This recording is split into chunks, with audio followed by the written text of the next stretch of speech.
for the man of the hour, Kirk Ferguson, who's got a fantastic presentation for us today. I'm not going to talk too much about it. I'm going to let him do the talking on that. But let's go ahead and Dave, why don't you mute me and I'll pass it over to Kirk. So Kirk, welcome and thank you for being here.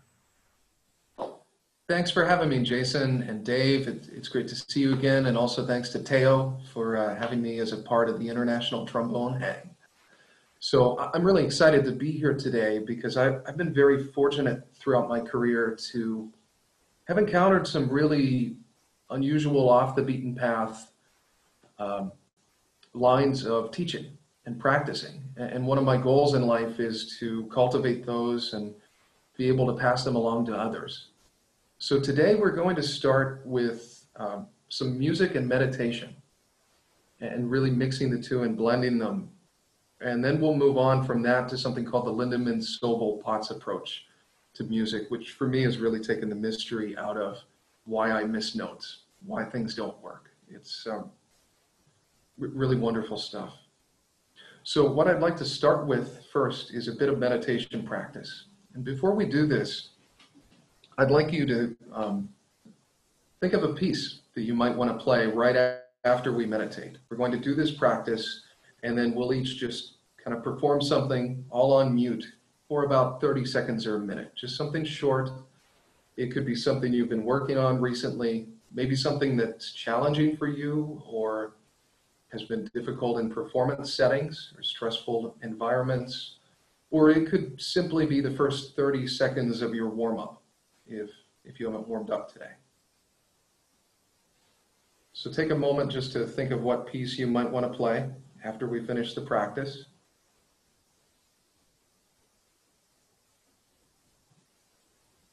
And now we'll settle in for the meditation practice. So you just want to take an upright posture. You may find it's helpful to face away from your computer screen. And I will ring the gong to begin.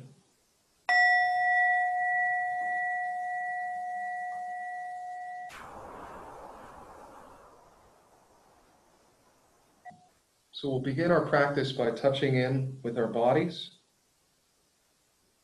noticing the weight of our sit bones on our chair. Our feet are flat on the floor. Our gaze is down on the floor, maybe 3 to 5 feet in front of us.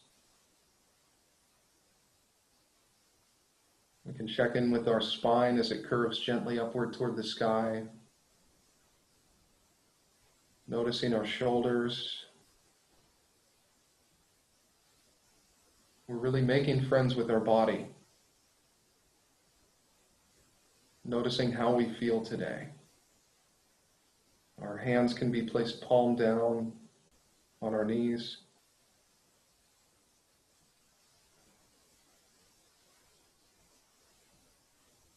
Noticing how our head feels, how our neck feels. Simply touching in with the body.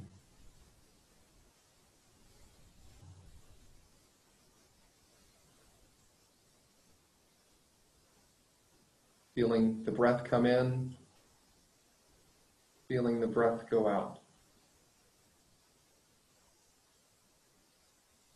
Another breath comes in, another breath goes out.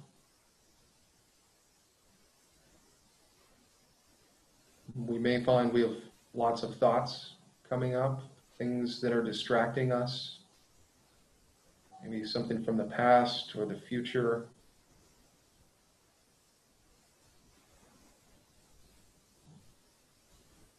And we're simply noticing that with a sense of gentleness and bringing our attention, our feeling back to our body breathing.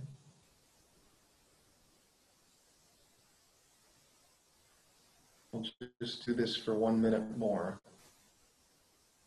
Noticing the air coming in and the air going out.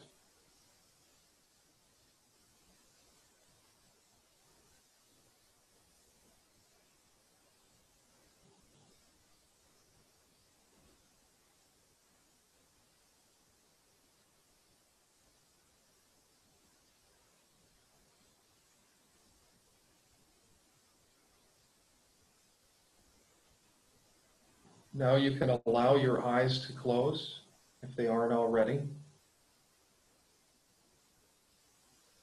And we'll begin a contemplation practice called Performing Beyond Fear.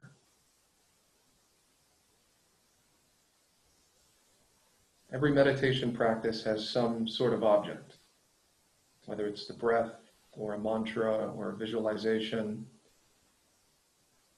In this practice, we're working with a concept. That's the object of our meditation. And we have three different concepts that we're contemplating. The first is our musical lineage, our musical heritage. So take a moment to contemplate that. You can think of those who taught you, performers who have inspired you, friends and family who have supported you. Just spending a moment contemplating your musical lineage.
Now we'll move to our second contemplation, which is our own basic goodness,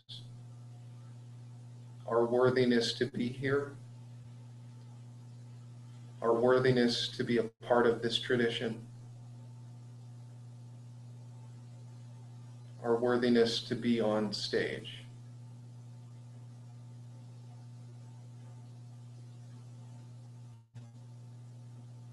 We'll spend a moment contemplating our own basic goodness.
Finally, we'll take a moment to contemplate the basic goodness of our audience.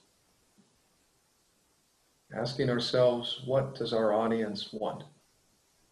What can we offer to them?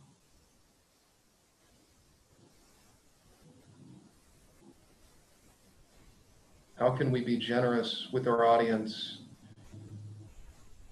in the same way that our musical lineage was generous with us? Taking just a moment to contemplate the basic goodness of our audience.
And now that we've spent some time contemplating our musical lineage, our own basic goodness, and the basic goodness of our audience, we can open our eyes.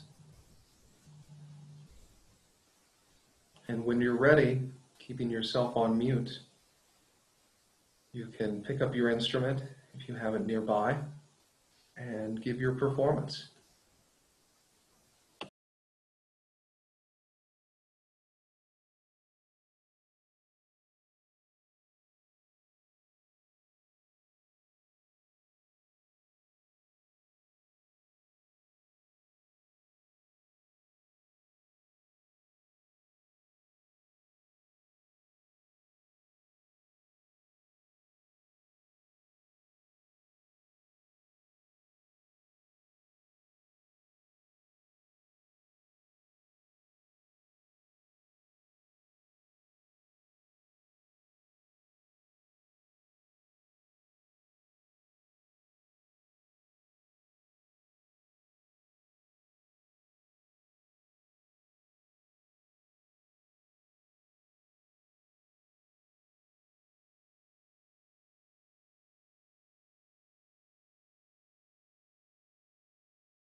Very good. So if you're still playing, you can ease out of that. And that particular practice we just did is called performing beyond fear. It's something I do before performances and have as a regular part of my practice routine. One of my goals today is to keep things very experiential for all of us. So I'm curious, with that in mind, what was your experience like? Did you find it challenging, or did you find it easy to do? Did you find it made a difference in your performing? I'd be curious to hear from you. Hey, Kirk. Hey, Joe. My initial thought when I played my first note was, that I had already done a warm up. So that was my instinctual feeling. Yeah. Like it felt like you had already been warmed up, even though you hadn't warmed up? Correct. Yeah. I don't know if it was just coincidence, but I think probably not. So very, very interesting. That's great. And I feel very relaxed right now. So, yeah. Please go ahead, Jeff. It was a new experience during the meditation to contemplate the goodness of the audience. I mean, I have spent some time kind of looking into myself and my own worthiness as in a meditative practice, but turning it around like that, it did take me a moment of, before I kind of settled into it a bit more. Yeah, I think that's a common experience, to find that one of these pieces in this practice is a little bit unfamiliar. Right. Yeah. Please go ahead, Rick. Yeah, I noticed the last couple of days, it would take me a while to get into my warm-ups. My mind would just be so many other places. And so I hadn't picked up the horn yet today. And just on the first note, I was like, I was there. And for that 30 seconds or so, I felt like I was really attuned to what was working, what wasn't, what was happening with the air in a way that I haven't been the last few days. It was great. That's great. Go ahead, Jason. One of the things that I kind of noticed in the moment, 'cause I've done some meditation before, but I realized how I've gotten away from it in this COVID landscape, and how much I kind of became like, I felt very aware of just how much noise there is in like my current life, of, you know, the weird teaching, and it's a different kind of noise right now in my life than what is the normal, I guess, noise. And this was just, there was some really amazing moments of just how that became very clear to me, and just it kind of reminded me and just said, I need to do this. Like, I need to do this more now than perhaps ever. And I've strayed away from it because I've been so wrapped up in the busy noise of the new life and trying to figure out what that is. So this has been, it was very eye-opening in a way when my eyes were closed. That's great. Please go ahead, Rob. Yeah, okay. For me, it was a little interesting because I was relaxing so much that I was not really able to play with this musical will. It was not bad. It was only, I feel that that's a question I have to. I feel that all my muscles were relaxing, and I'm going little this kind of stuff when the shoulders came a little bit like that, but it was totally relaxing. And it's a question: do you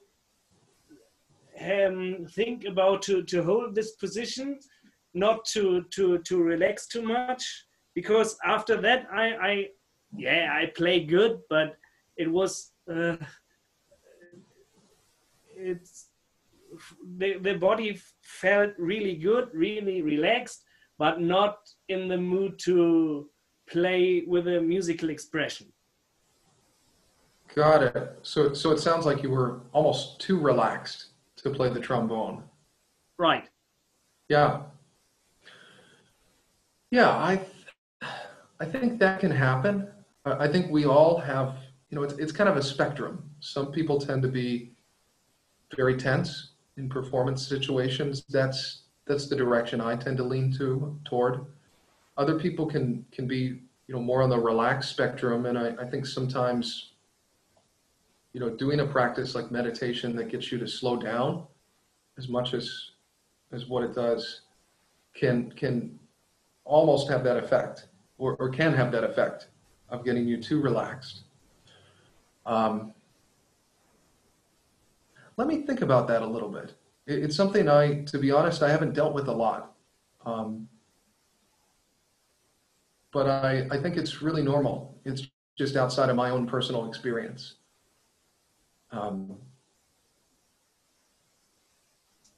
Yeah. Do you have any other thoughts arising about it?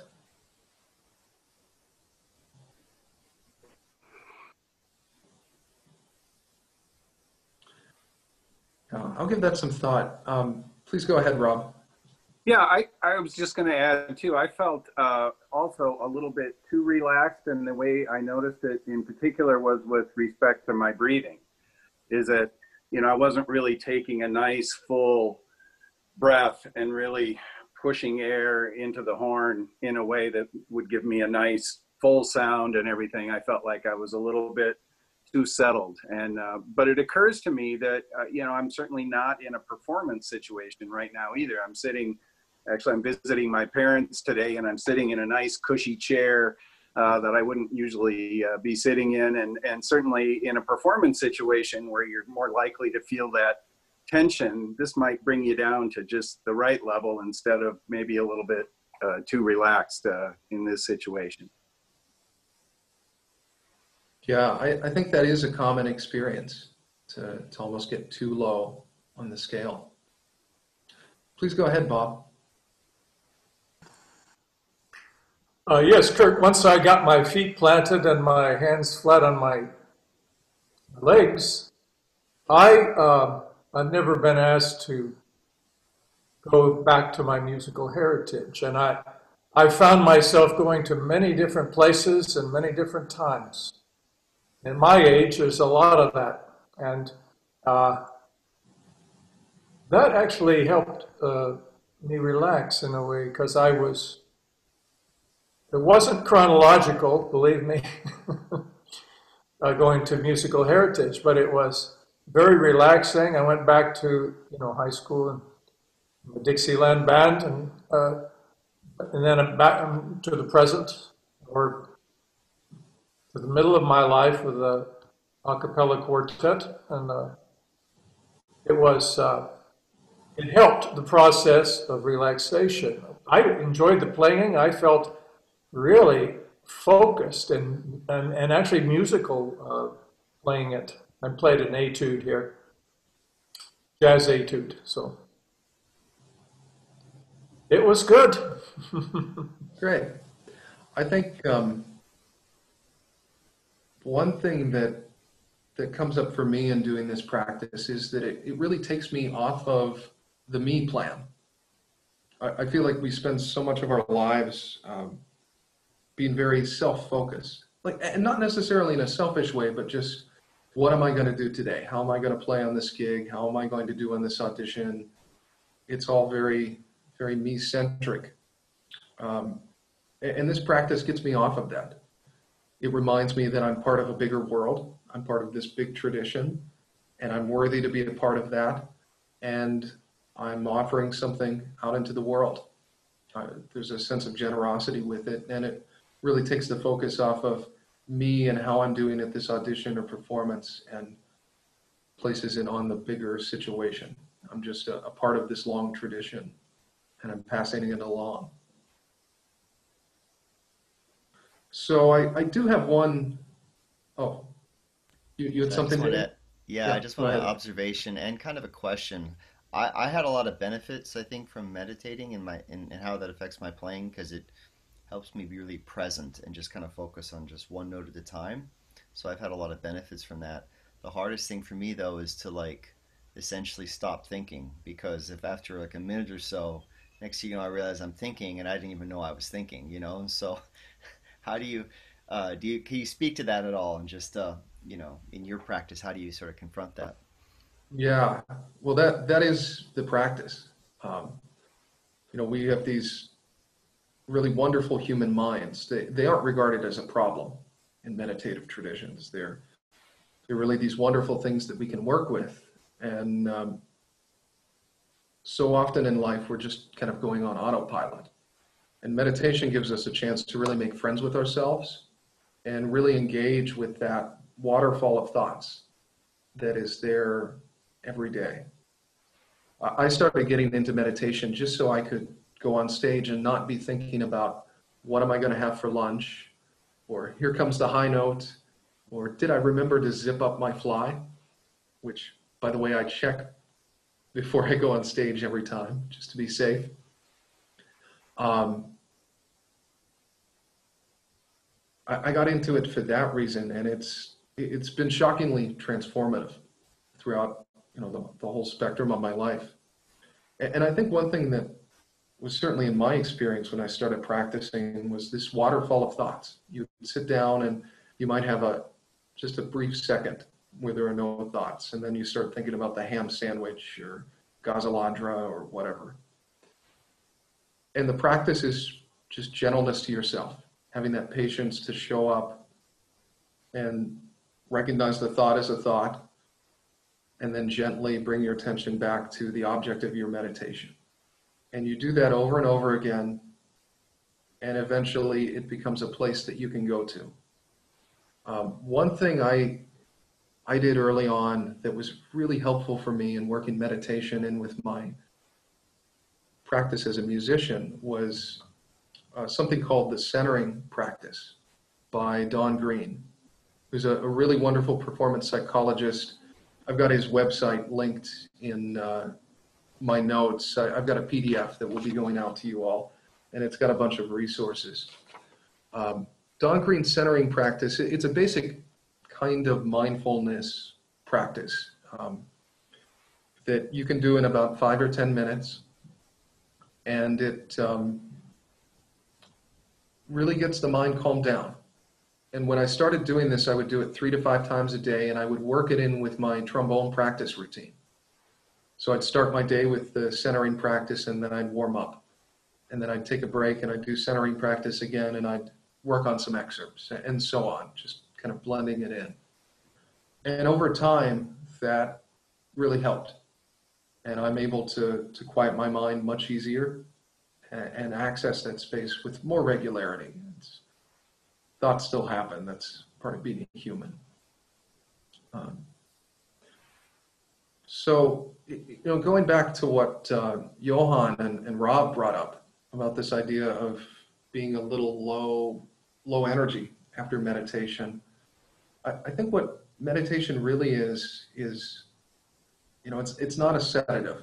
It's not a way of zoning out and forgetting about things, but it's really a way of engaging with ourselves and our mind.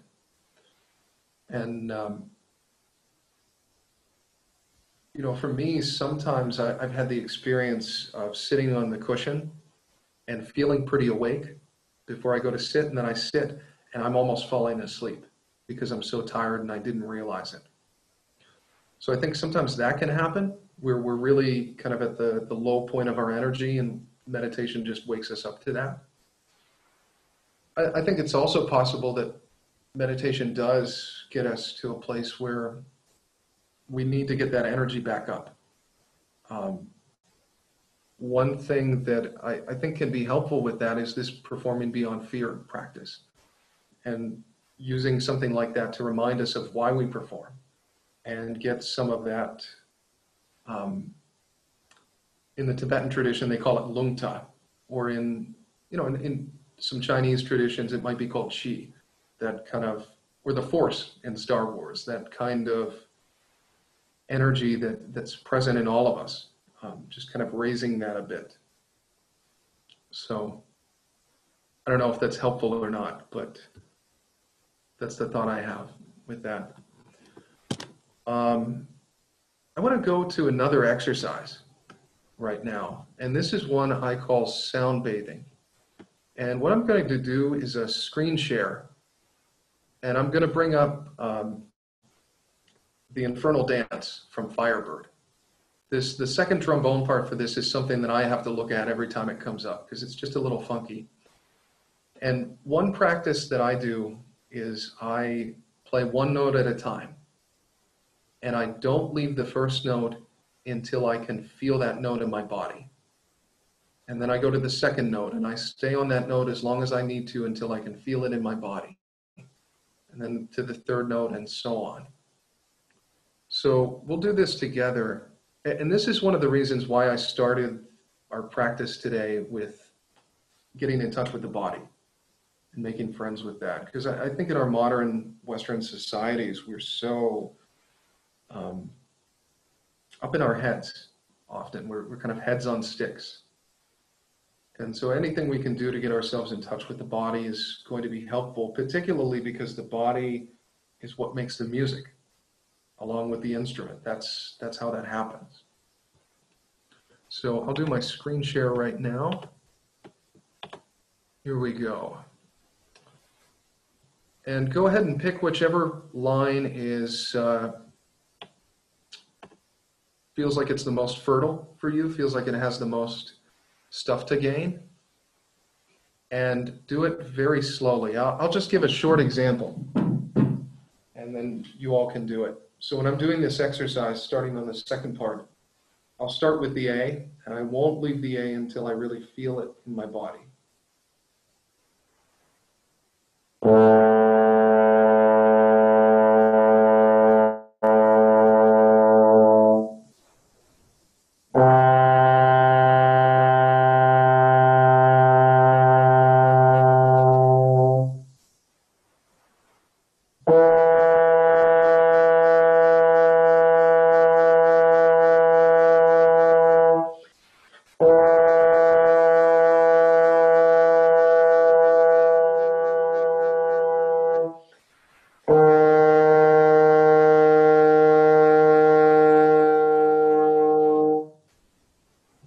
So go ahead and play that, just those first 4 notes, and don't be afraid to take as much time as you need.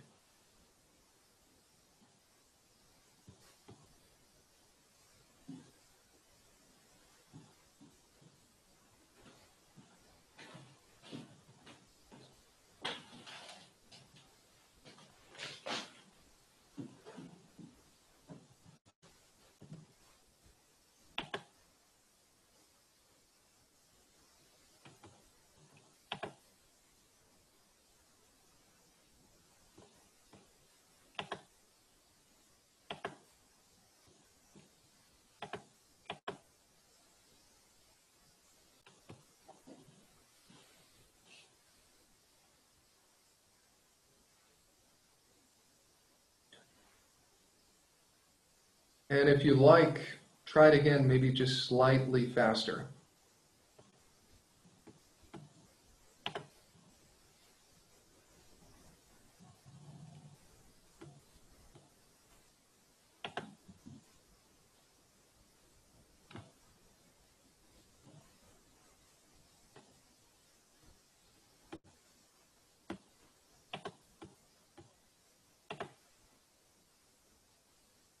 Okay, so I will stop the screen share. And I'm curious how that was for you. Any observations or questions?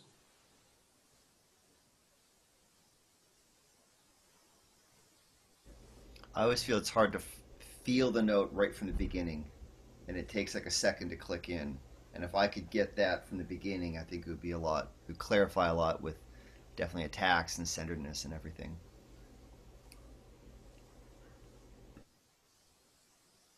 Absolutely. Yeah, I think it can take a while to settle in, particularly when we're not used to really feeling these things in the body.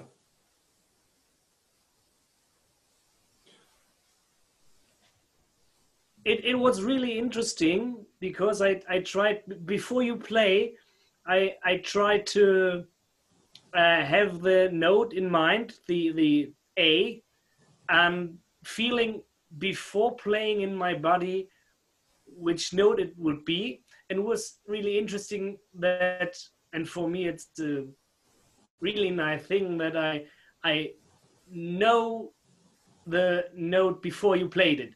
And I don't have this absolute ear, but it was nice that this kind of practice you do is what I'm trying to establish without thinking at it. And I think I could feel every note in this slow tempo before playing it. And then I hit all the notes. And it's kind of good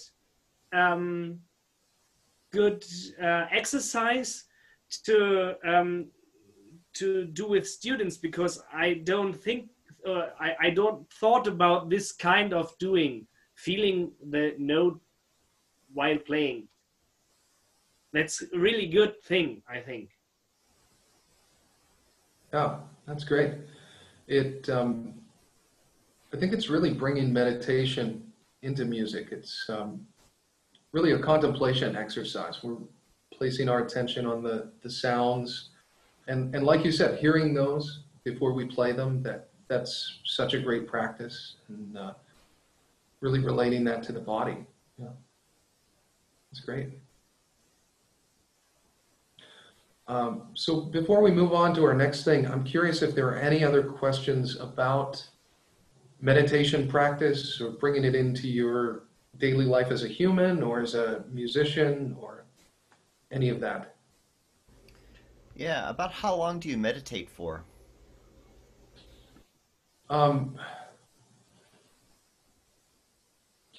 It depends. The Dalai Lama gave some really great advice on this. He said, an hour is great if you can do it.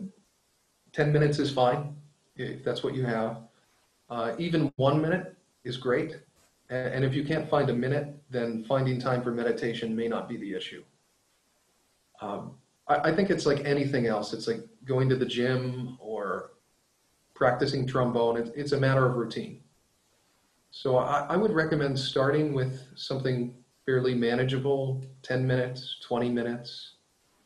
And you can build from there. Unlike playing trombone, you can sit and meditate for 8 hours a day, and it's probably okay. But I wouldn't recommend starting out with that. That's probably too much. But 10 or 20 minutes is a really great starting point. Of course, right now there are a lot of great apps that you can use. I've found having a community can be really helpful. I belong to a meditation center here in Milwaukee, and I've been going there for 7 years, and I'm now chair of their governing council. That's been really helpful to just have a group of people that support that. There are a lot of meditation centers that are offering courses online for various groups. I've got a friend who he's a pianist in Brooklyn who has an online group for musicians. So if anyone is interested in that, I've got my email on the handout that you should all have. Feel free to contact me about that group. Another option is an organization called the Art of Practicing. So I've been a part of this organization for the past 3 years. Again, the links are in the handout that you should have. The Art of Practicing was founded by a woman named Madeline Brewster. Madeline had a career as a concert pianist and gave it up in her mid-30s to teach, and specifically blend music and meditation in teaching. And she started this institute that does a week-long program every summer. In fact, Rick was there this summer. It's a really wonderful program. We also do bi-weekly workshops twice a month, I think on Thursday afternoons on the East Coast and here in the US. Madeline also has a book called The Art of Practicing that's really wonderful. She has a guided version of the Performing Beyond Fear meditation as well that can be incredibly useful. She developed that practice. Yeah, I think that's basically my advice on that. Any other questions on the meditation side of things? Please go ahead, Jason. One thing that I notice when I don't want to say when I try to meditate, because I feel like that's the wrong energy to try to control the meditation, which brings me to the point. Sometimes when I am meditating, I feel like the amount of time that has passed might be a couple of seconds or 30 seconds, and it feels like 20 minutes, like it could, like my sense of time completely just evaporates. But I've noticed that I have no ability or it seems like I have no ability to will that to happen. So it's almost like I stumble upon that from time to time. And when I stumble upon it, it's fantastic. I feel like things have, lined up and opened up and relaxed in a way that just everything's very clarifying. And I catch myself like trying to make that happen, which is the exact wrong. It's like trying to get back to a really great dream. Like you just can't, I have no luck with that.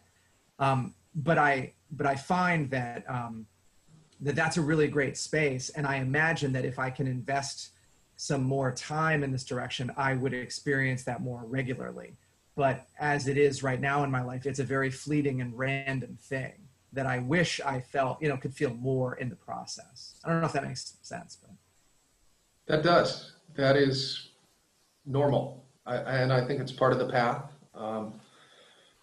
There's a Buddhist saying, which is abandon all hope of fruition, which is exactly what you're getting to.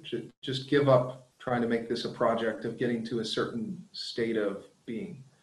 You just kind of show up, you do the practice, and you do it again the next day and the next day, and you just kind of keep going with it.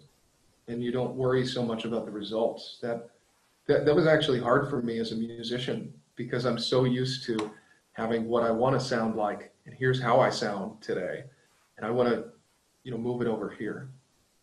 Whereas meditation, it's much more explorative and less goal-directed, and you're just making friends with yourself in a very simple, direct, gentle way. Please go ahead, Johan.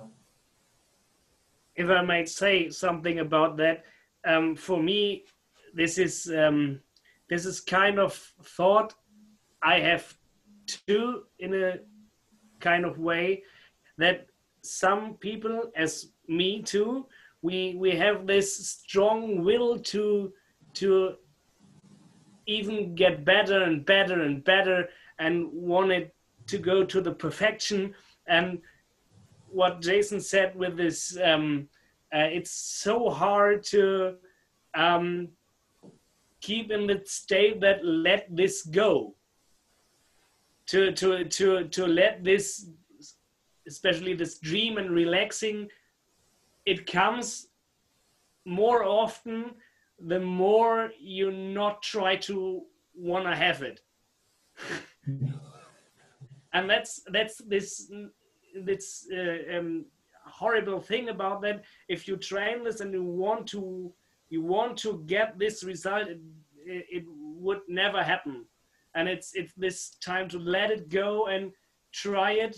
And if it's not happen, okay. And for me, I do something of this practice too. It's not meditation. It's called autogenes training. It's a German thing. And the more I want to do something special from it, the less it works. So it's hard to let it go. Yeah, that sounds about right. It really is. Yeah, it's a practice. It's a journey, and there is no real end destination to it. Great. I have a question, Kirk, actually. Please go ahead. I'm curious how much of the meditation, especially the one that you specifically did today, has to be positive versus negative, because not every, let's say, musical heritage thing is a positive memory, right? Got it. Okay, yeah, so you're, just to rephrase what you're saying, are you saying that when you go to the musical heritage piece, you're having maybe some unpleasant memories come up, or a teacher that was really difficult, or something like that? Well, not to get too specific, but a lot of negativity, a lot of tragedy, things like that. Mm-hmm. Yeah, well, I think that's normal. And that's certainly something I've had come up in the practice. I don't think anyone goes through life without having bad things happen, having things that occur. And with regard, it's just part of the practice, part of the path. So let it exactly. flow. Let it flow. Let it happen. And we're not trying to hang on to things with this practice. It's not like we're going to the musical heritage and always trying to have the same story arise and manufacture that. It'll be different on different days.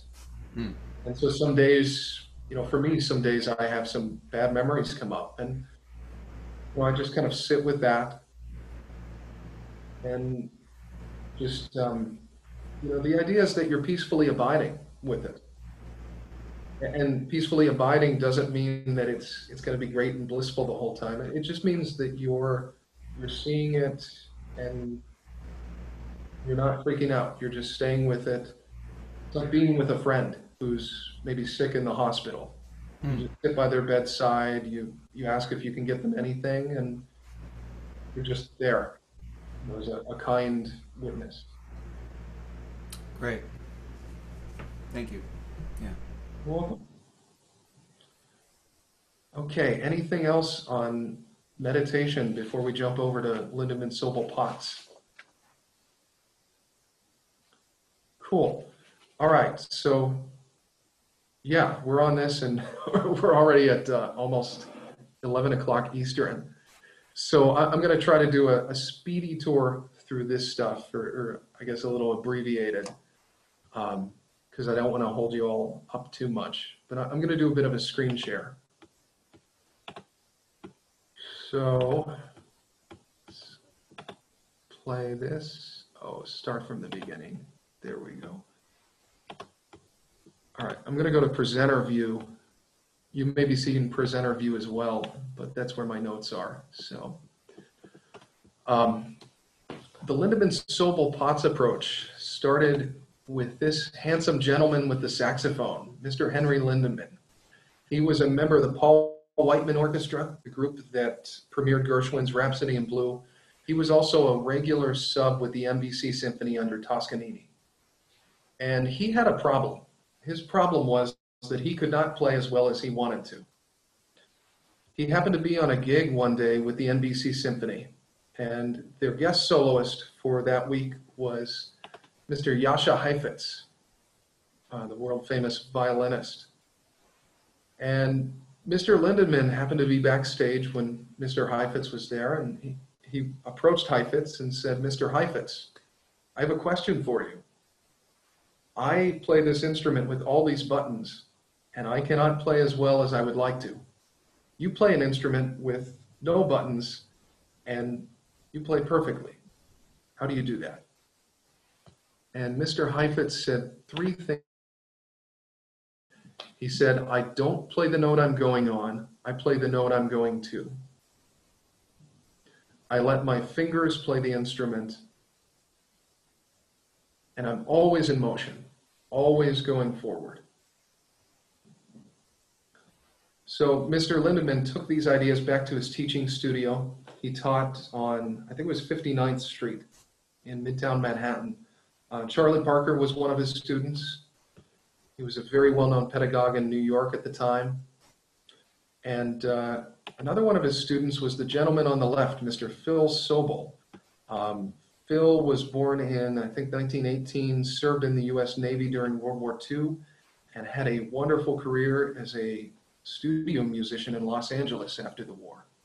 He taught a lot of saxophone players in the Los Angeles area, and one of his students is the gentleman on the right, Mr. Leo Potts, who is my teacher and mentor.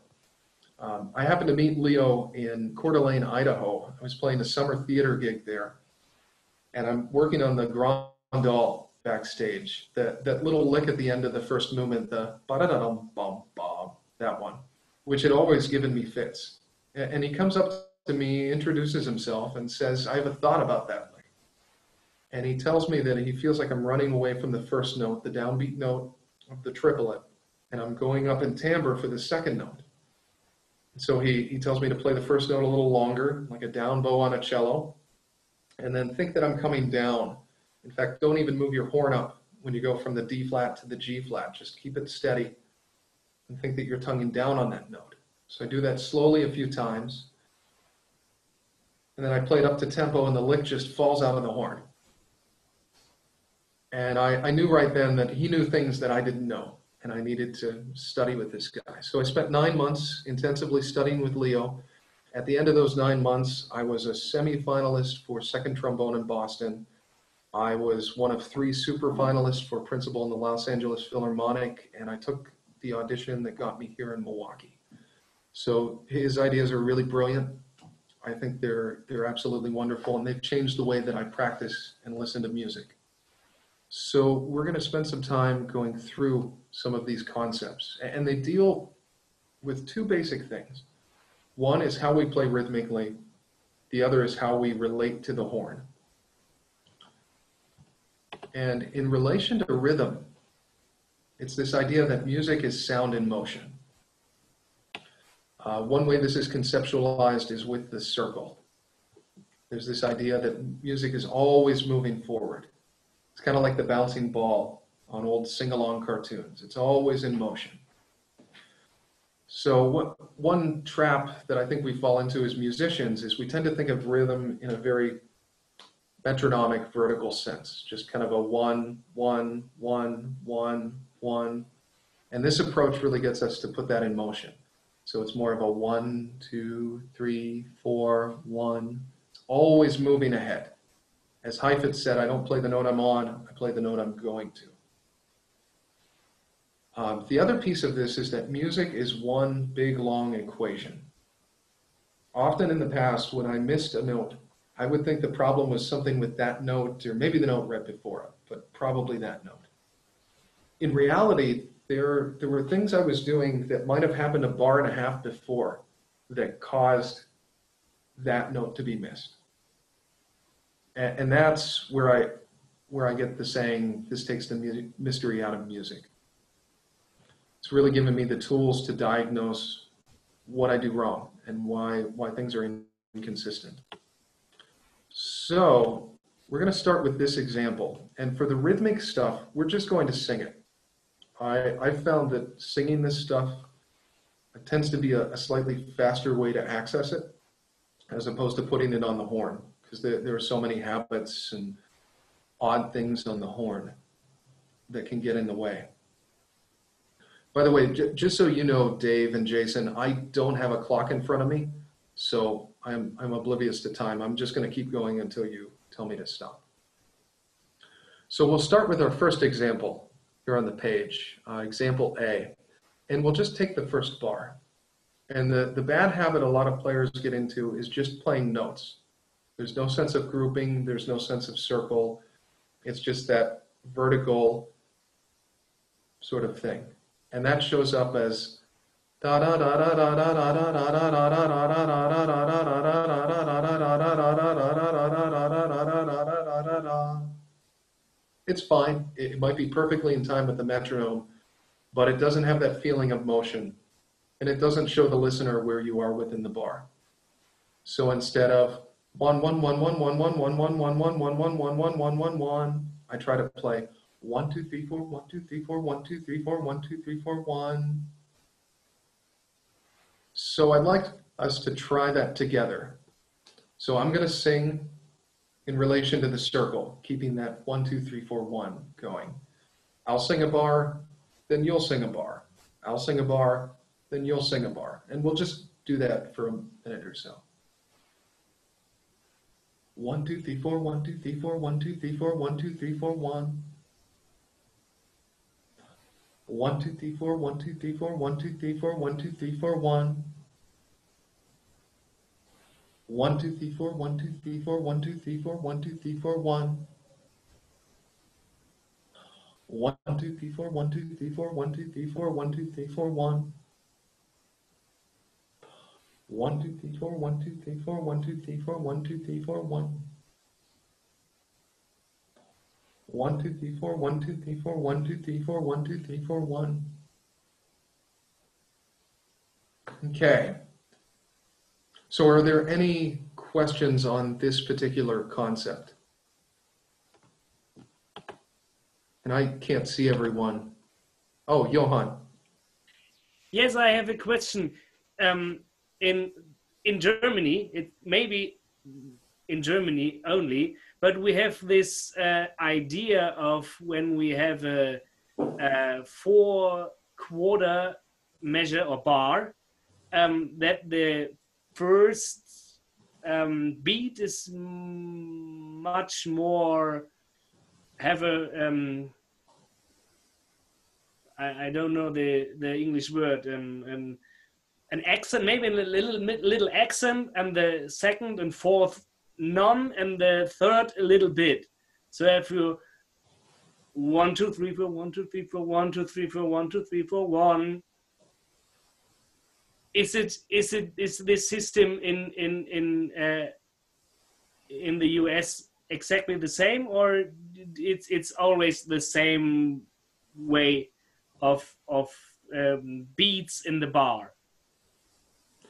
It's pretty similar. The goal with this system is to show the listener where you are within the bar. So just like the German system, we're thinking about beat 1 and beat 3 and making sure the listener can really feel that. You want it to have kind of a dance-like quality. Okay. Because now we hadn't, we didn't do that, or? Because I don't hear that.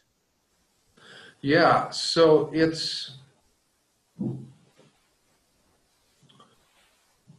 what, at least with this system, what you want to avoid is making it super obvious. You don't want to make a 1 2 3 4 1 2 3 4 1 2 3 4 1 2 3 4 1 2 3. It's not like an accent. It's just a subtle bit of weight. Okay. Yeah. So instead of doing 1 1 1 1 1 1 1 1 1 1 1 1 1 1 1 1 1, it's 1 2 3 4 1 2 3 4 1 2 3 4 1 2 3 4 1 2 3 4 1 2 3 4 1. Okay.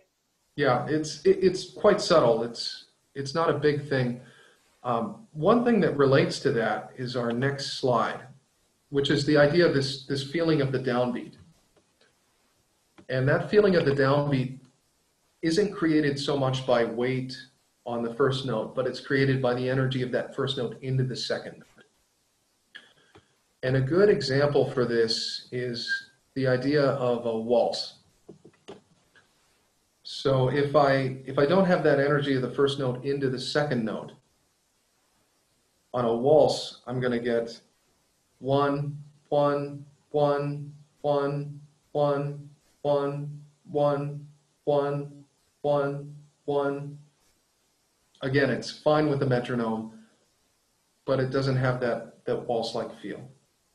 It doesn't feel like it's in 3. So what I think of is putting that first note into the second note, energizing that, moving forward. 1 2 3 1 2 3 1 2 3 1 2 3. You can think about this in relation to the bouncing ball. You're always moving forward into the next note. So let's try singing that. I'll do 2 bars of 3, and then you'll sing 2 bars of 3. 1 2 3 1 2 3 1 2 3 1 2 3 1 2 3 1 2 3.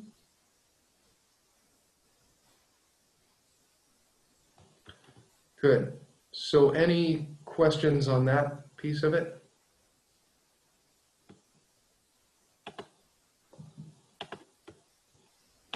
Okay, I'm getting some chats. It's probably just people taking off.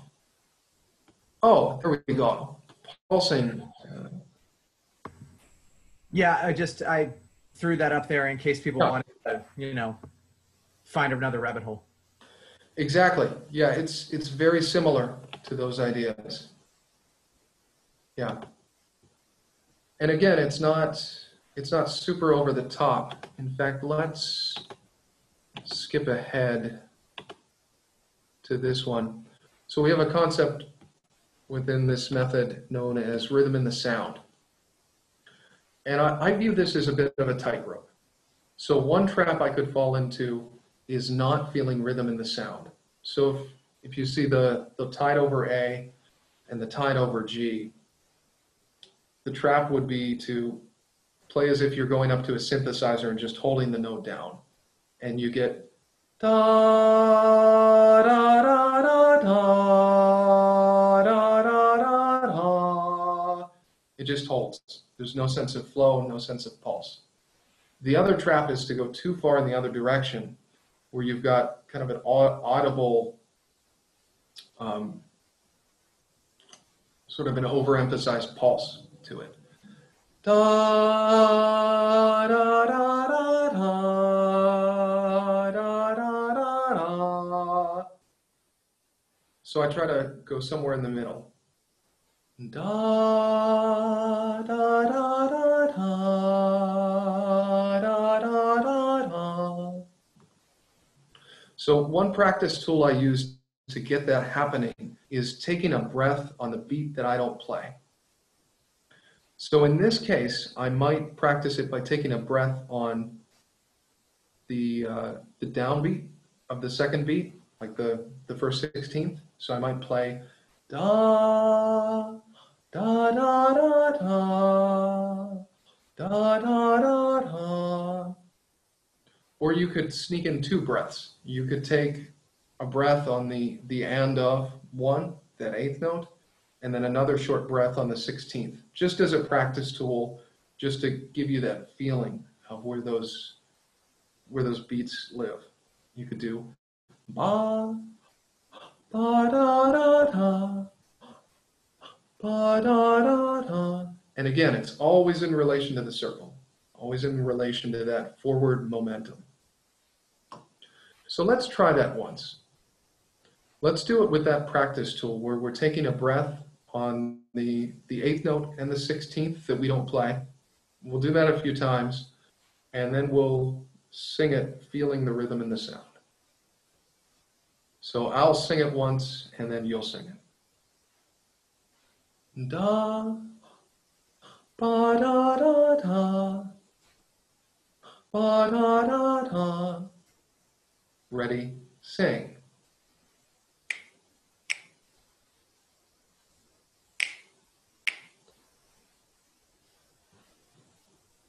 Let's do it one more time.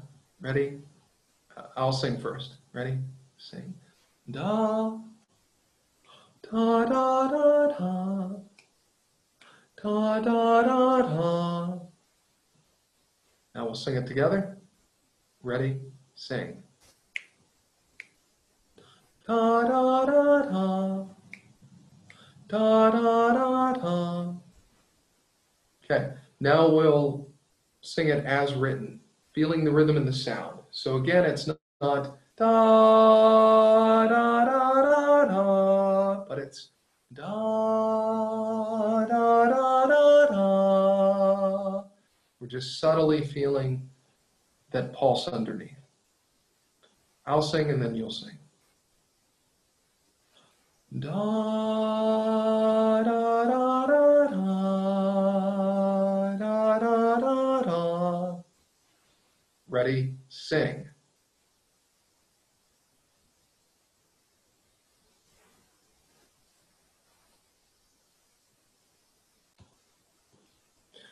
Cool. Any questions on that one?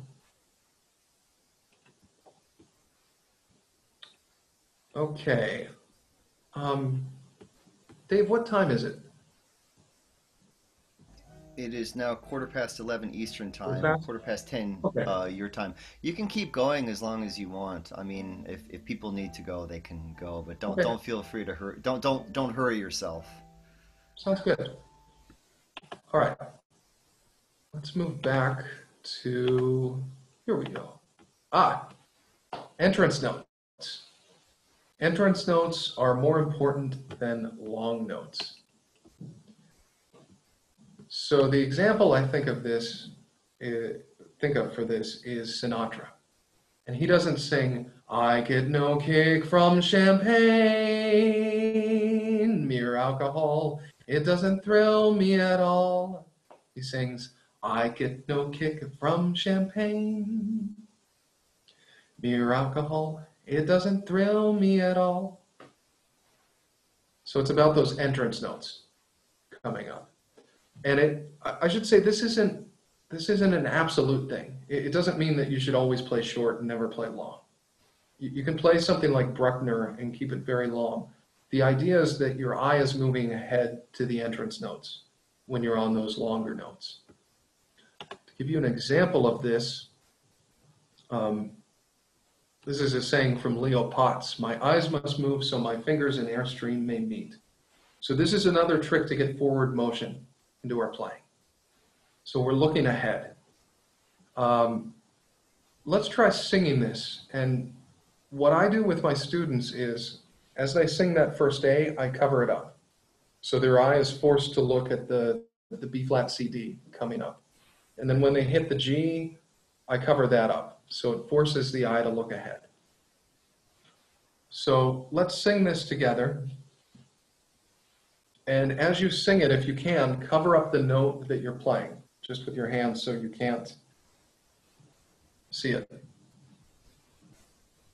Ready, sing. Da, da, da, da, da, da, da, da, da, da, da, da, da, da, da, da, da, da, da.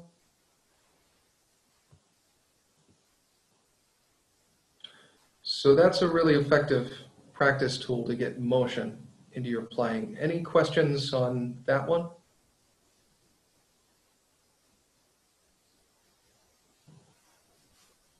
Okay, another tool that can be really helpful in getting motion happening is this one. This one is a little defunct in our current world where we can't be within 6 feet of each other. But theoretically, if you had a person within 6 feet of you, what they could do is just take their finger and with your consent, push you in the middle of your back as you're playing. That's something that Leo would often do to me just to get motion happening in playing. And it can be really effective. So that can be a great practice tool. All right, another idea, and this relates to what we talked about at the beginning with the circle and groupings, is the idea of where are you within the bar? So you want your listener to have an idea of what's happening metrically. And this can be really helpful in the orchestra. You know, again, if someone on the other side of the orchestra is playing 1 1 1 1 1 1 1 1 1 1 1 1 1 1 1 1 1, it's much harder to jump in than if they're playing 1 2 3 4 1 2 3 4 1 2 3 4 1 2 3 4 1, and really giving you that feel. So in this example,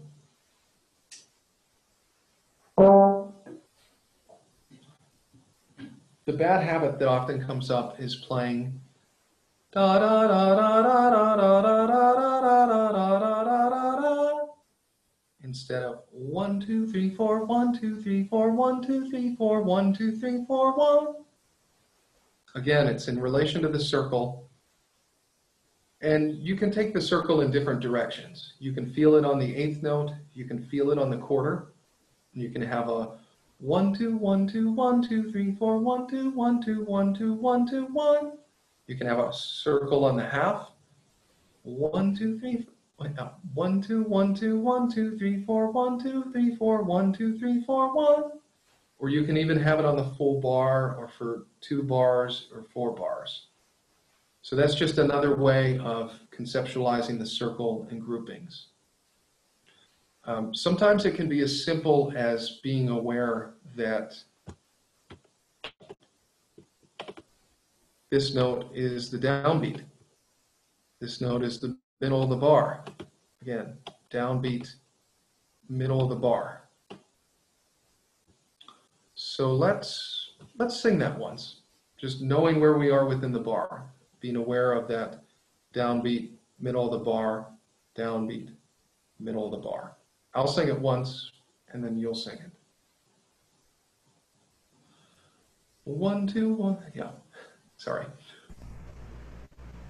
1, 2, 1. Yeah. 1, 2, 3, 4. 1, 2, 3, 4. 1, 2, 3, 4. 1, 2, 3, 4. 1. 2, 1, 2. I'll sing again. 1, 2, 3, 4. 1, 2, 3, 4. 1, 2, 3, 4. 1, 2, 3, 4. 1. 1, 2, 3, 4. 1, 2, 3, 4. 1, 2, 3, 4. 1, 2, 3, 4. 1. 1, 2, 3, 4. 1, 2, 3, 4. 1, 2, 3, 4. 1, 2, 3, 4. 1.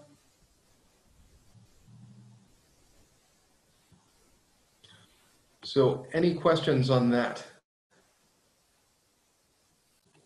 There's a lot of similarity between this and eurythmics. Often in eurythmics class, you're kind of doing the clapping and there's a bit of a circle. This is quite similar in a lot of ways. All right, we've covered that. Oh, this one. So this is another conceptualization that I use, which is thinking about up bows and down bows. So in this example, I'm thinking that the F sharp is an up bow into a down bow on beat 1 on the B. I'm seeing the C sharp as an up bow into a down bow on the D. I'm seeing the E as an up bow into a down bow on the F sharp. And then I'm seeing this F sharp as an up bow into a down bow here on that F sharp. So instead of getting da da da da da da da da da, which again is right metronomically, but might be rather boring, I'm thinking da da da da da da da da, feeling that. So let's try singing that.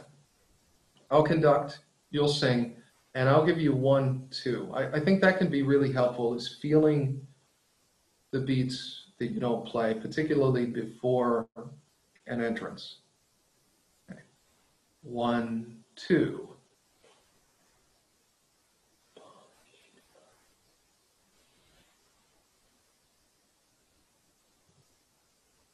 Yeah, let's try it again. 1, 2. Up, down, up, down, up, down, down, up, down. The other thing about this is when you hit, say, this last note, this long note, it's always going outward. It's always going out to the end of the instrument, to the back of the hall. And that's something we'll get to with our next set of concepts. Oh, here's one other thing. Repeated notes. These can be a bit of a trap because it's easy to lose the feeling of a downbeat when you have repeated notes. The bad habit with this is playing da da da da da da da da. Again, metronomically correct, but doesn't have that flow. Da da da da da da dee dee. And again, you're giving those downbeats right here and here the feeling of the downbeat by energizing it into the second note. So I'll conduct, you'll sing. I'll give you 3 beats and then you're in. 1, 2, 3. 3.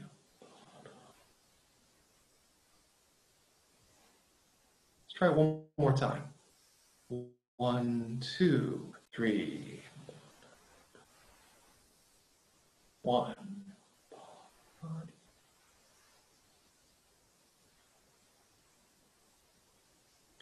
Okay, any questions or observations on that? That's the last piece on the rhythm side of things.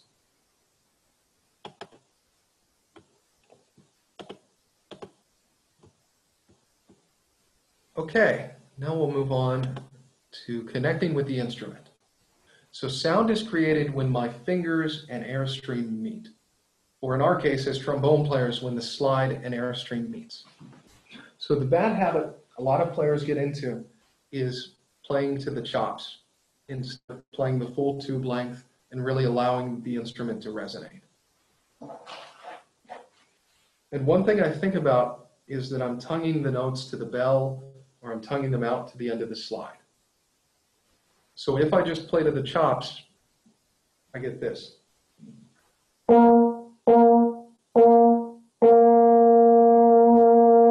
If I think I'm tonguing to the end of the slide, or out to the bell, I get.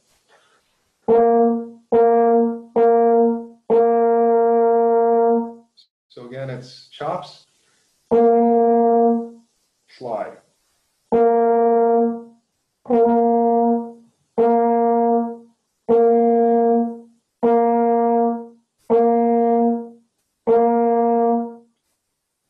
I don't know if the sound quality is good enough for that to come across, but when you hear it in person, it makes a big difference in terms of resonance. So let's try this ourselves. We can pick up your horn if you have it. And we'll do this. I'll play a few notes to the chops, and then you'll play a few notes to the chops, and then we'll think that we're tonguing out to the slide and ringing the note in the bell. So here's the chops.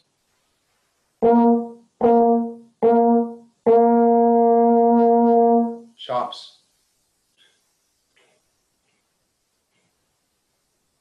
Now, tonguing out to the slide, ringing the note in the bell.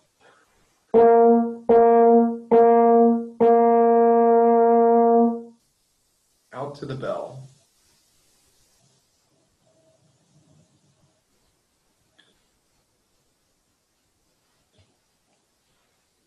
So, are there any questions or observations on that? We can spend a little more time. I could feel like a big difference actually, because when I tongue, like if I bring the attention of the articulation to like the actual like embouchure, it feels like the sound is stuck. But when I'm kind of tonguing out there, it feels like a bit more like it goes. That was my experience, at least. Yeah. Anyone else have observations or questions on that?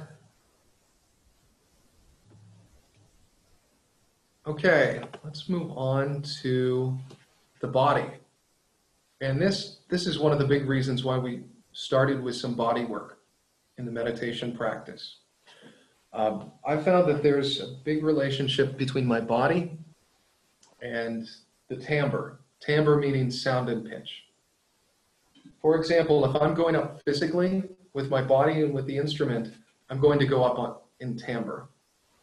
So if I play this exercise, and I'm not going to use the slide positions that are marked, but if I go up, I get this kind of sound.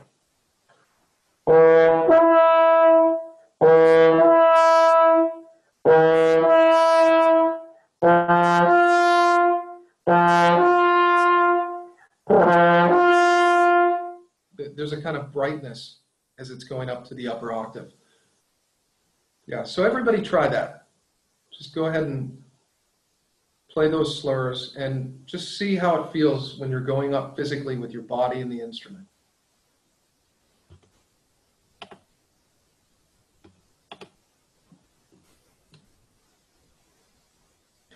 All right, now we'll keep the body still, keep the instrument still.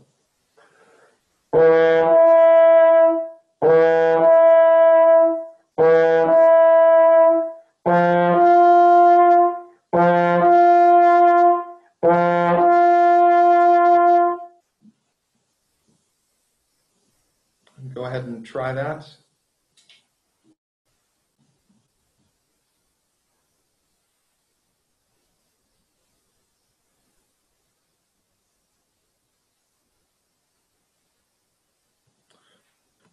So this has been a big one for me.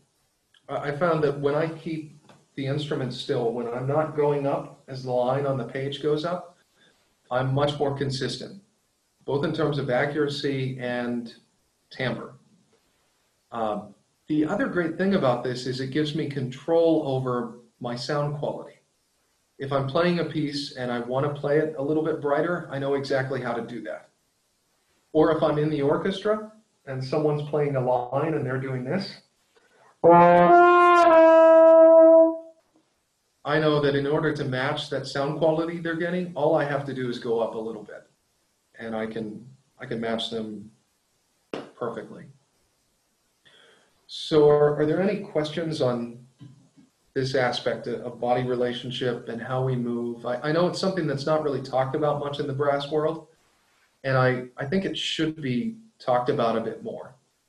It's not necessarily a bad thing, but it does have an effect on our sound. I think because we're moving so many pieces.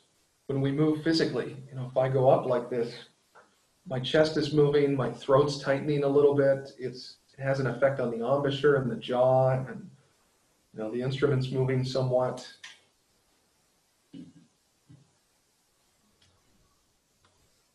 I think it's a matter of pressure on the upper lip, or because if you have more pressure, the pitch is going even higher. And if you're doing this movement, it's clearly that you have more pressure on the upper lip. Yeah, absolutely. That's a big piece of it.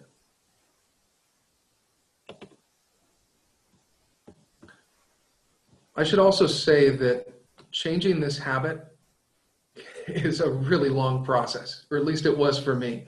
It took me about a year to not move as I was going up on the page. And I think part of the reason for that is because when we move physically, it feels really musical to us. In my experience, if I'm still while I'm playing, if I'm not moving, it doesn't feel quite as musical to me, but what the audience is getting is a more musical product.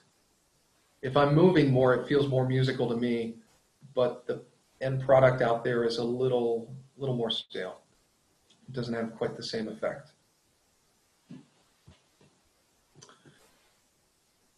Okay, so moving along, you know, another concept that comes up with this, and this is just another practice tool you can use, is the idea of the ladder. Often when I miss a high note, it's because somewhere along the line leading up to that high note, I started to go up in timbre.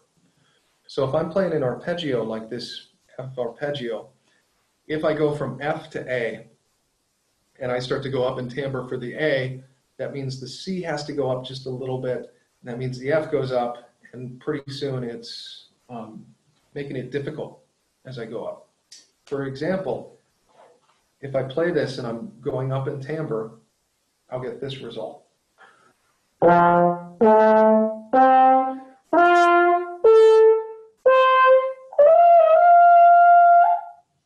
Whereas if I keep still, if I think that I'm coming down on each note,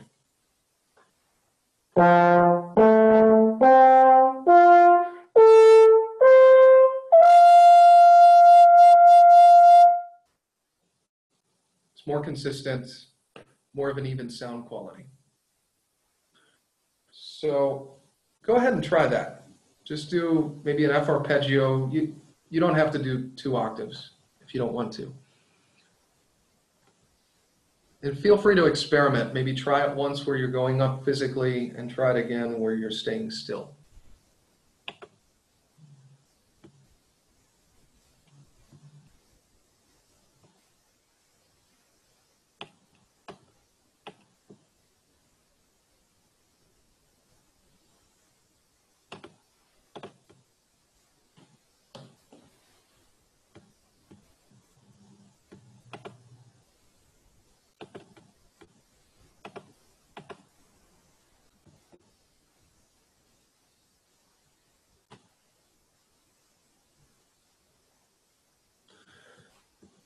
I think this is a really common thing for trombone players, particularly in like an excerpt like Zarathustra, where you're starting in the kind of mid to low range, and it's easy to stretch things on the bottom, and then as it goes up, you don't have any space to really slot the notes where you need to.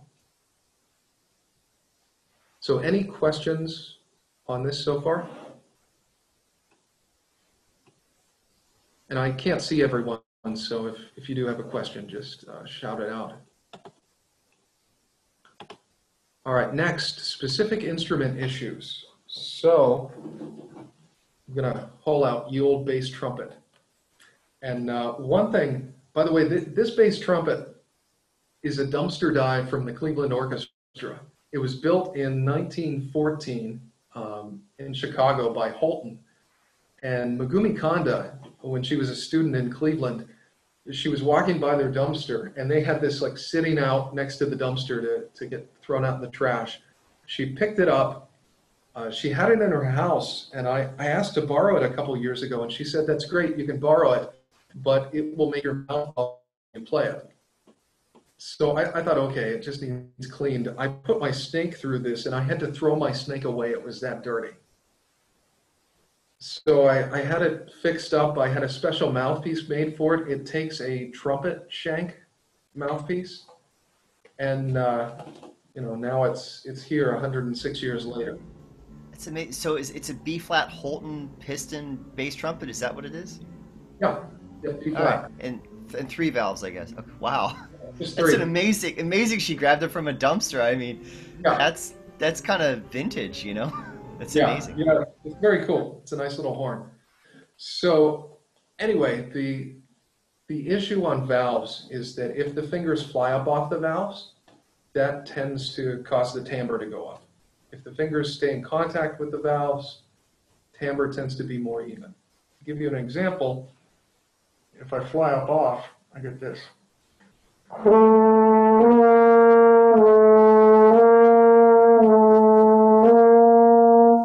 Whereas if I'm in contact,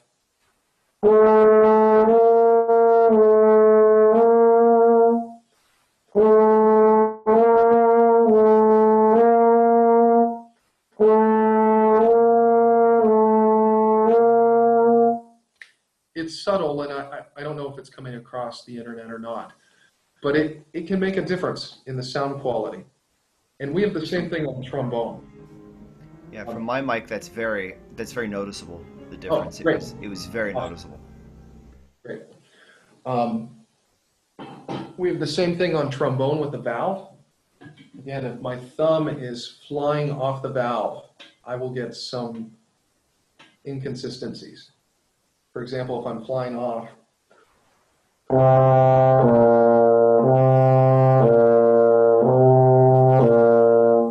whereas if I keep contact with the valve, I'm really feeling it. You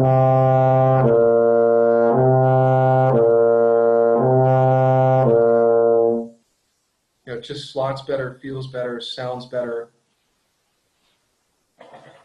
Something else that happens with the trombone, and we'll do an exercise for this, is that often when we're going from out to in on the slide, there's a tendency to pull the airstream back and to play to the chops on that inner note. So the bad habit is this. In fact, I'm going to turn so you can see my slide. I'm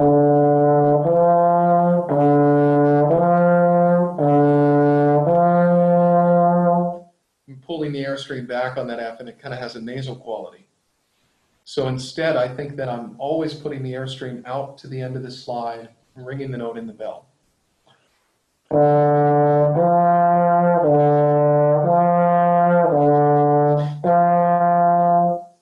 A couple of tricks that can help with this are using the tongue if you're slurring. Sometimes thinking that you're tonguing out there can be helpful.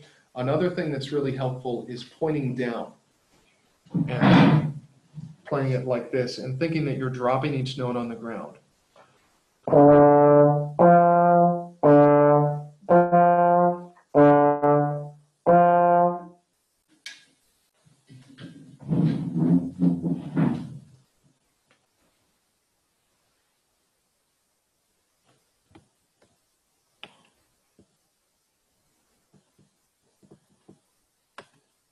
That's so strange. It's like totally different when I'm putting my bell down. It's like, I don't know why, but it's like totally different.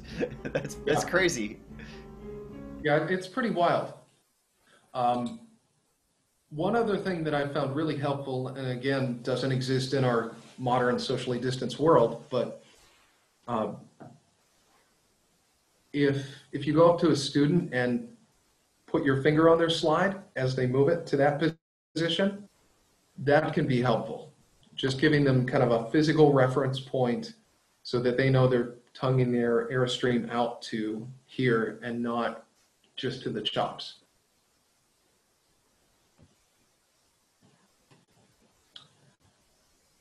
Okay, any questions on those specific instrument issues? And if anyone has a question, just unmute yourself and just go for it, because I know Kirk can't always see us. No, I can only see Dave and Jason and Bob, and that's it. Okay, next, this is a related thing. One thing I'm always on the lookout for are repeated separate pitches. So the example I'm going to use is this bar, the second bar of the second line. And if we imagine that this is in a different key, if we pretend that it's in the key of F and we're playing B flats instead of B naturals, the trap that happens here is relating to these two A's, right here and right here. And the issue is that, so for this first A, I'm going from first to second position. I'm going out, my airstream is probably going to be pretty good. I'm probably really playing the tube length of the horn for that note. The issue is I go out to this G and fourth, and then I come back in for that A. And odds are I'm going to pull my airstream back on that A. So that's a note that it's a bit of a red flag for me, that I know I'll need to practice that a little bit. So to give you an idea, if I play it with that bad habit, I'm going to get something like this.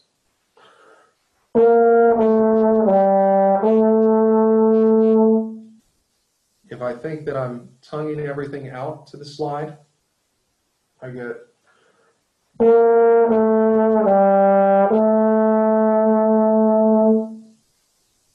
So again, if I'm pulling that airstream back, it's.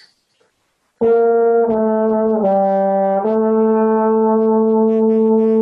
a bit of brightness, thinness to the sound. If I'm tonguing out.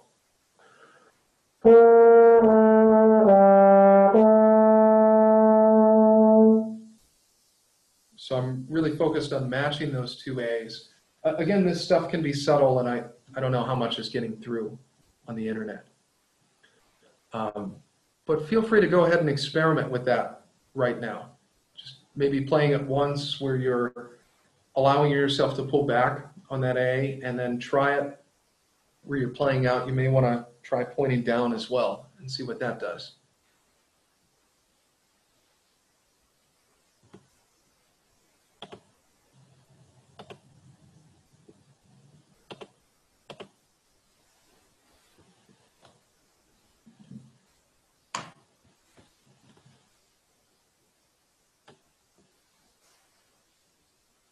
Okay, any questions on repeated notes? All right, that brings us to our last, I think it's, yeah, it's the last frame. Low notes versus high notes. So as brass players, we often worry a lot about the high notes and we forget about the low notes. The issue is that high notes are going to sound loud just by their tessitura, by the fact that they're high, they tend to carry. Low notes, because of their register, tend to not carry as much. So the low notes are the really important notes.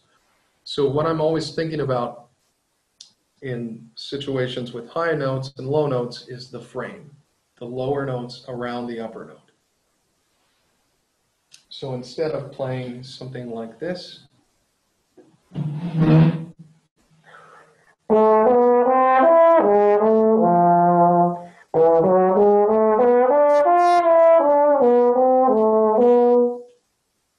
I'm giving more love to the low notes around it.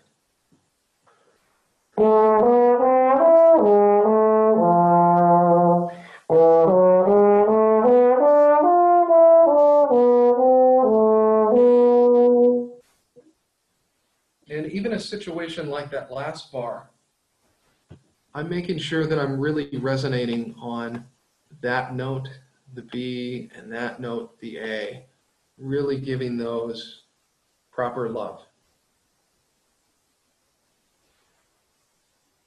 So feel free to try this once. Go ahead and play it where you're really making a lot out of those high notes, and then try it again, giving a little more love to the frame around it, really letting those notes resonate out in the slide.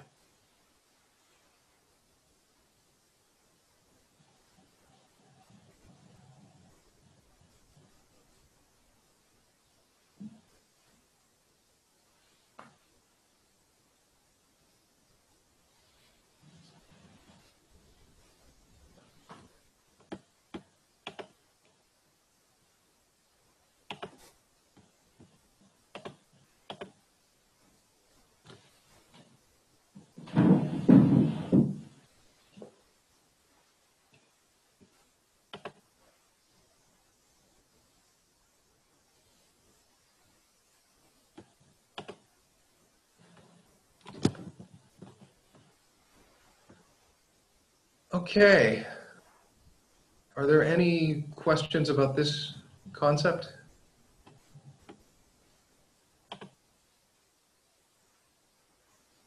All right.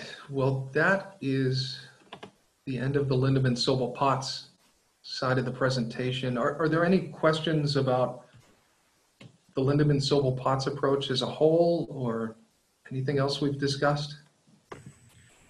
I just have a question. I mean, first off, thank you. This is just a wonderful perspective to share, and I think everybody can grab something from it for sure. In your own journey, are you at the point where you find yourself not having to really think about it very cognitively? It's just kind of a part of the way that you naturally interpret music?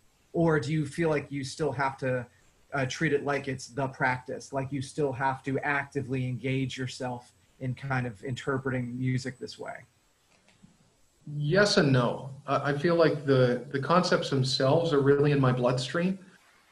Execution is not always where I want it to be. I mean, that, and even, you know, I just talked to Leo Potts about a week ago, and he said the same thing. I mean, he's been working with these concepts for, I think, 50 years now, and you know, he still can't play it the way he wants to. It's a never-ending journey of refining details.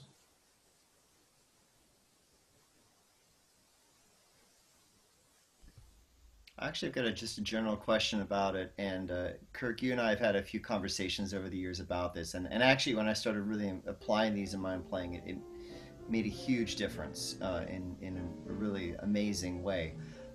When I try to explain to people what exactly is the system, I don't really know how to put it into words, because it's sort of a phrasing thing and sort of like a acoustical vibrational distance thing. And how do you sort of, if someone said, you know, 10 words or less, what exactly is Lindeman-Sobel-Potts, how would you explain that? Because I want to tell people about it, but I sort of don't know how to explain it without sitting down for like, you know, 20 minutes and trying to, you know, give a bunch of examples. Yeah, the two things I say is that it takes the mystery out of music for me. That's kind of my salesman spiel. The other thing I would say is that it deals with how we play rhythmically and how we relate to the instrument. And it's just a series of concepts. If people want a reference point, it's got some commonality with eurythmics or tabato, those kinds of ideas. I just think like the sort of the point I always try to make with people, and thank you for that. That's really that helps actually to put it into words. But if I think back to even before I went to Europe, I was always listening to players like, you know, Jorgen van Rijn and the German brass, and really admiring their phrasing and this sort of musicality, but not really understanding exactly how they did it, and just trying to imitate. Yeah. And I felt like this system actually sort of explains what they do. And when I started to understand this, and then I would go listen to recordings of, say, Ian Bousfield or Christian Lindberg, and I would hear, oh, they're doing these things, whether or not they consciously are aware of it, or if it's just kind of something they do naturally is well, something you have to ask them. But I feel like this kind of quantifies that in a way. I think it really does. And I think it's one of the shortfalls of our standard conservatory training, at least here in the US, is that we're not really great at teaching people how to be musical. A lot of it, like you said, I think a lot of players who are naturally musical they're just naturally musical. They're kind of doing it intuitively. And, you know, a lot of my musical training was simply my teacher saying, you need to be more musical. Why aren't you more musical? Okay, what does that mean? I'm half scared to death. You know, the next five minutes determine where I spend the rest of my life. How am I supposed to be musical in all this? And these two things, the meditation and music with the art of practicing and Lindeman-Sobel-Potts have really opened that up for me.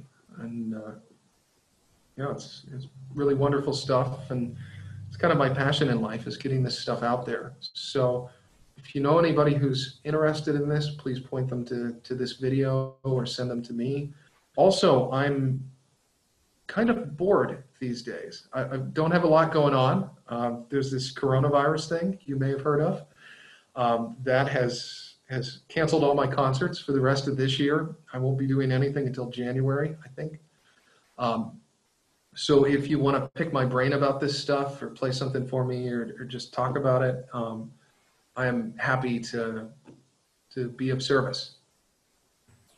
It might be time for you to consider taking all of the examples that you have and making like the friendly bass clef versions that are exactly what you want it to be, and putting together your little, you know, your version of the method book, you know, that can be kind of consumable and distributable to, you know, to the masses. You know, none of us are going to get rich off of stuff like this, but I mean, but your ideas, I think you do bring something to the table. I don't think you are just a communicator of Lindeman-Sobel, et cetera. I think that there is a little bit of Ferguson that is in this that has, you know, the real value, you know, as just a musician and a human being. So, you know, I would buy it. So if you got some free time, you know, maybe putting together like something that can be, you know, a presentation for conferences or something that, you know, I'm sure there are professors all over the country that would love to have you come in and do a Zoom session with their studios. And, you know, those might be ways to kind of get this further out there. But, you know, hopefully the tens of people that watch the ITH videos will be able to sing your praises as well. But awesome. I really appreciate the encouragement. That's really great.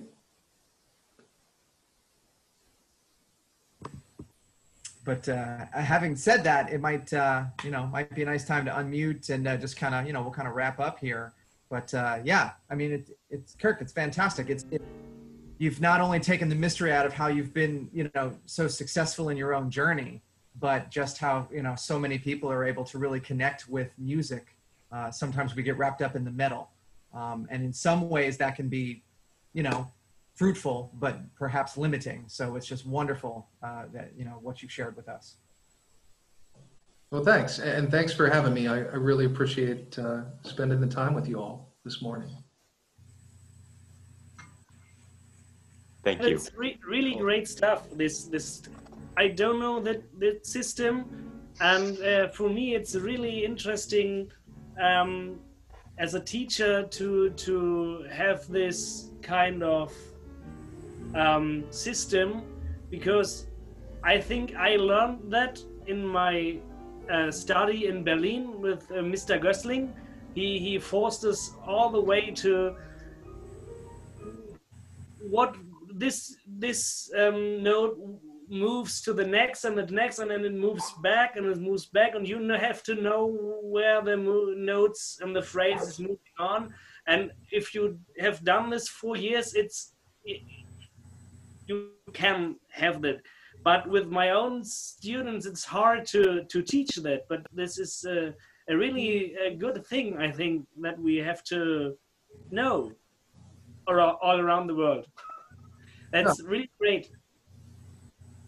That's great. I'm glad you enjoyed it, and I'd encourage you to take the ideas and make them your own, work with them, and see how they work with the students. Yeah, and let me know how it goes.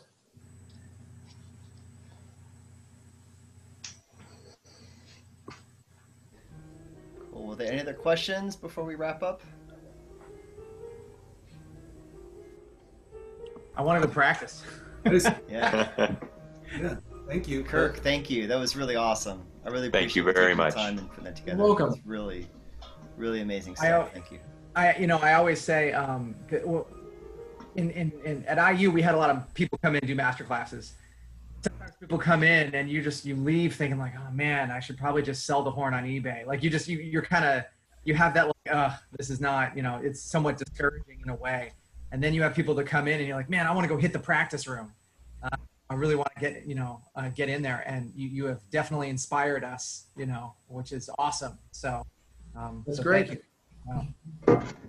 But thanks everybody for coming to the ITH and checking it out. And by all means, please feel free to share the website or the video or the announcements. And it's the easiest way to do it is just have people reach out and get on the email list, and then they'll just get an email every time we have a session, and they'll get that information, and they can participate or not. But we're going to keep doing this as long as the world lets us. So thanks for being a part of it. Thank you. Awesome. Thank you you. all so much.